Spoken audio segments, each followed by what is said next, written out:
Welcome to episode 4 of the Burning Bush podcast. This week I am smoking the Perdomo 20th Anniversary Maduro.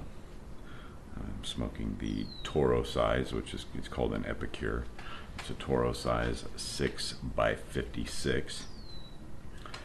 And let me go ahead and pull up the details from the Perdomo website. And I really love Perdomo cigars. They hit it out of the park just about every time. I mean, I've never had a bad Perdomo.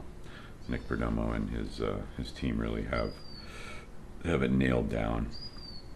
So, Perdomo 20th Anniversary Maduro from Perdomo Cigars website, which of course will be linked in the show notes.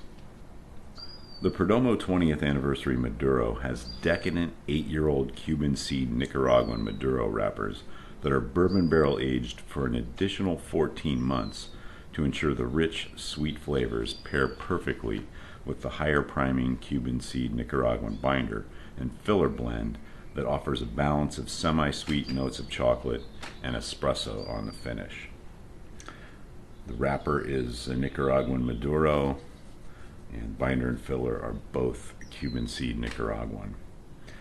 And the strength is medium to full bodied, has notes of chocolate and espresso, rich and complex taste, and they suggest pairing it with a Cabernet. So there you go. All right. So let's go ahead and jump into this week's reading from Mike Heiser's book, What Does God Want? The heading of this section is Where Our Story Begins. Our story, the story of why God wants us, begins with the biblical idea that God is our maker. Although we can't completely comprehend that, the bottom line is that we're here because God wanted us here. God doesn't act randomly. He acts with purpose. When he created humankind, he wasn't trying to fill some deficiency in himself. Given the fact that he didn't need us but still made us, there's only one rational explanation for why he created us. God wanted us to exist in order to enjoy us and to have us enjoy him in return. Because God created us, the Bible refers to him as our Father, and people from Adam onward as his children. That's why the Bible uses the language of family to describe God and his relationship to us. That's no coincidence. But I'm getting a little ahead of myself. To really understand the context for the family-centered language in the Bible, we need to go back to the time before God made the earth and the human race. It may surprise you, but God wasn't alone then either. That's another reason why we can be sure he didn't create us to heal his own loneliness. The Bible tells us that before God created us, he had already created other intelligent beings. The Bible calls them sons of God. We call them angels. The Old Testament book of Job tells us that the sons of God shouted for joy when God laid the foundations of the earth. Job 38, 4-7. They were already present and watching. Think about the phrase sons of God. The same Hebrew term translated sons can also be translated more inclusively as children. What does a phrase like children of God imply? Family. Children is a term you'd use when family is the subject of conversation. In the case of Job 38, 4-7, the family is a heavenly or supernatural one.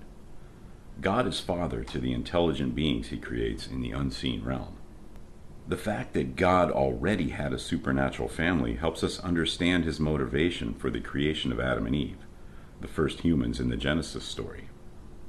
God wanted a human family in addition to his supernatural family.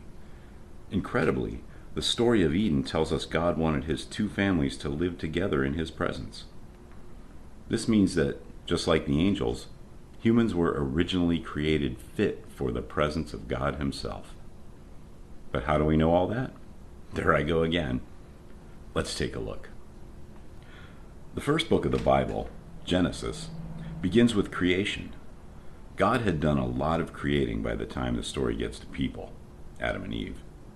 The story unfolds with God creating plants, insects, flying creatures, and land animals. None of those creatures was capable of having a relationship with God. They could not converse with God. They could not share their thoughts with God or express their appreciation to Him. Members of a family relate to one another. They interact on an intellectual and emotional level. They form companionship bonds.